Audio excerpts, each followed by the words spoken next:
Jika sebelumnya akun Google kita sudah diaktifkan fitur verifikasi 2 langkahnya, maka cara loginnya lewat HP begini. Pertama, buka dulu aplikasi Google.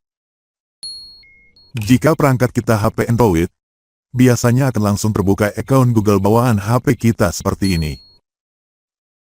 Sekarang tap foto profilnya. Lalu pilih tambahkan akun lainnya. Lanjutkan. Buka dulu kunci keamanan HP kita. Lanjutkan.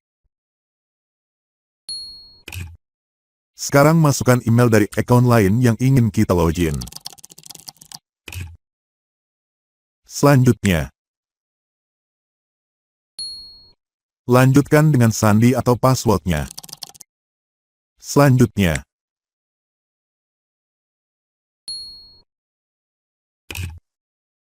lalu pilih dapatkan kode verifikasi.